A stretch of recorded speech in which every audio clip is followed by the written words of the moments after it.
Hello everyone, it's Shane Kanto, your Wasteland reviewer, and I'm here to review Indiana Jones and the Dial of Destiny. And this is the final ride of Harrison Ford as Indiana Jones, and this is his last adventure when his goddaughter, played by Phoebe Waller-Bridge, Helena, shows up and takes him on an adventure to find the Dial of Archimedes, which apparently can find fractures in time and allow you to travel into the past. And I was a little hesitant about this dealing with time travel, but it's okay. They keep telling you it's math, so it makes sense. And I teach math, so you know how to woo me over, movie. But this film is directed by James Mangold and not Steven Spielberg. It does lack that, wonder of a Steven Spielberg film, but the great music and score from John Williams bring that feel of Indiana Jones back, and the production design really captures it. You see Harrison Ford in that outfit, and you're just like, it's Indiana Jones. But Mangold brings a bit of a grit to it, and where Indiana Jones has gotten darker in terms of events happening, this film gets a little bit darker in terms of what happens to its characters. There's a lot of emotion here, and I bought into most of it. I thought it worked. I think Phoebe Waller-Bridge gives a great supporting turn here she has a complicated relationship through her father, played by Toby Jones, and this film starts with an elongated, fun end of World War II sequence with Indy and a de-aged Harrison Ford, which mostly works, and Toby Jones as they're fighting Mads Mikkelsen and Thomas Kretschmann, who, of course, we need a Nazi or a German Nazi type. Get him. This basically feels like the beginning of Age of Ultron because Kretschmann also played Baron von Strucker and basically was the cold open of the movie and had to fight the heroes as basically a Nazi. He was just a Hydra member instead.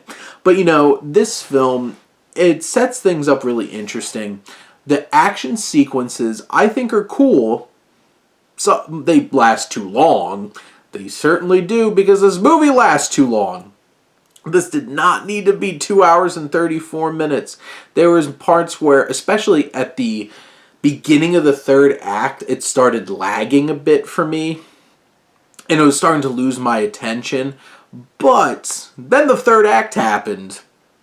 Where this film takes you is going to blow people's minds and potentially make people angry, because they're not going to really enjoy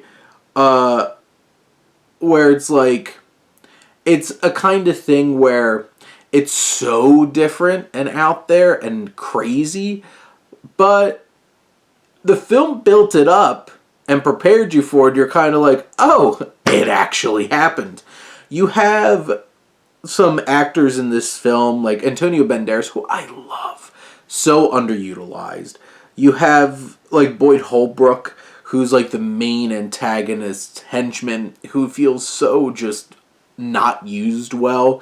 But Mads Mikkelsen, I think, gives a really good performance as our antagonist, who has some interesting and unexpected motivations for trying to find this dial and trying to go back to World War II, besides the fact that he's a Nazi. There's even some legacy characters who pop up in some meaningful ways in small scenes that I think worked well. And the emotional place that Indiana Jones is at in this film really, really worked for me in terms of its setting around the Vietnam War. And I feel like this is a very interesting and different Indiana Jones, a different place in his life, and Harrison Ford kills it. He is on his A game right now, and he killed it in this. He's killing it in Shrinking, 1923, all of them. And I think this film has a little too much of most things. It could have been tightened, and some characters felt like they didn't get enough time to breathe. But in general, I still think this is a wonderfully adventurous and fun and engaging, and with a little bit of edge and a little bit more emotion from Mangold. in a darker kind of way, I think this really works as the swan song for Indiana Jones, and I left satisfied.